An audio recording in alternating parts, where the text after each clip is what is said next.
কিয়ামতের দিন আল্লাহ তাআলা তার বান্দাদের 5টি প্রশ্ন করবেন, যেগুলোর উত্তর না দিয়ে কোনো বান্দা এক চুল পরিমাণ পাও নড়াতে পারবে না। যে বান্দা এই 5টি প্রশ্নের উত্তর দিতে পারবে না তার আর নিস্তার নেই। শুধু তাই নয়, রাসূলুল্লাহ সাল্লাল্লাহু আলাইহি ওয়াসাল্লাম সেই সকল ব্যক্তিকে উম্মত বলে পরিচয় দিবেন না, তাদের জন্য বরাদ্দ করা হবে জাহান্নামের উত্তপ্ত অগ্নিশিখা। কিন্তু কোন 5টি প্রশ্ন আল্লাহ তাআলা নিজে করবেন হাসরের দিন, তা কি জানা আছে আপনার? যদি জানা থাকে তাহলে অবশ্যই কমেন্ট করে জানাবেন, আর যদি না জেনে থাকেন তবে অবশ্যই ভিডিওটি শেষ পর্যন্ত দেখার চেষ্টা করবেন। আমরা আপনাদেরকে জানানোর চেষ্টা করব এই 5টি প্রশ্ন সম্পর্কে। যারা রাসূলের এই হাদিসটি বিশ্বাস করেন তারা অবশ্যই আলহামদুলিল্লাহ কমেন্ট করবেন, আর যারা বিশ্বাস করেন না তারা নিশ্চয়ই ইমানদার মুসলিম নয়। প্রিয় দর্শক, ভিডিওটি শেয়ার করে মুসলিম ভাই বোনদেরকে অবশ্যই দেখার সুযোগ করে দিবেন। আপনার একটি শেয়ারে তারা ইসলাম সম্পর্কে জানতে পারবেন এবং তারা আমল করলে আপনিও তার ভাগীদার হবেন। সুবহানাল্লাহ। ভিডিওটি সম্পূর্ণ দেখবেন এবং কিয়ামতের দিন ওই হিসাবের জন্য অবশ্যই নিজেকে দুনিয়াতেই প্রস্তুত করে নেবেন। পবিত্র কোরআনে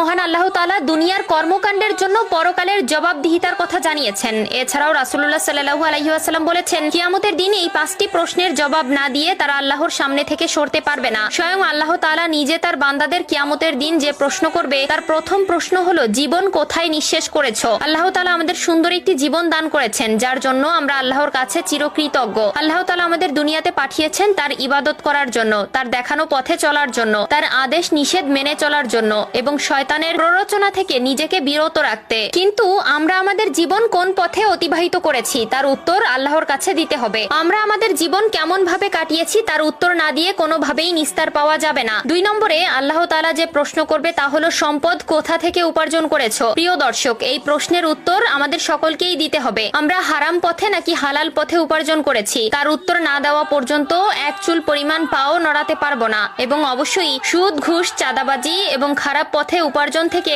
নিজে হালাল পথে ইনকাম করতে কষ্ট হলেও পরকালে আল্লাহ তাআলা আপনাকে শান্তির জায়গা দিবেন। 3 নম্বরে রয়েছে, তোমার উপার্জিত অর্থ কোন পথে ব্যয় করেছো? আপনার দুনিয়াতে উপার্জিত অর্থ আপনি কোন পথে ব্যয় করেছেন তার উত্তর আল্লাহ তাআলার কাছে আপনাকে দিতে হবে। আপনি ভালো পথে ব্যয় করেছেন নাকি খারাপ পথে ব্যয় করেছেন সবকিছুর হিসাবই আপনাকে দিতে হবে। অবশ্যই নিজের দৈনিক চাহিদার পাশাপাশি আল্লাহর রাস্তায় দান করার চেষ্টা করবেন। গরিব, দুঃখী, অসহায় মানুষকে সাহায্য করবেন, তাহলে আল্লাহ তাআলা আপনাকে সাহায্য করবেন। 4 নম্বরে যে প্রশ্ন করা হবে তা হলো, যৌবন কোথায় ব্যয় করেছো? আল্লাহ তাআলা যৌবনকালের ইবাদতকে অনেক বেশি ভালোবাসেন। যে যৌবনকাল খারাপ ভাবে কাটাবে তার হাসরের ময়দানে নিস্তার নেই। 5 নম্বরে যে প্রশ্ন করা হবে তা হলো, দুনিয়াতে যতটুকু জ্ঞান অর্জন করেছো তার কতটুকু আমল করেছো? প্রিয় দর্শক, আল্লাহ তাআলা বলেছেন, আগে জানবে তারপর মানবে। অবশ্যই আপনি দুনিয়াতে যতটুকু জেনেছেন ততটুকু আমল করার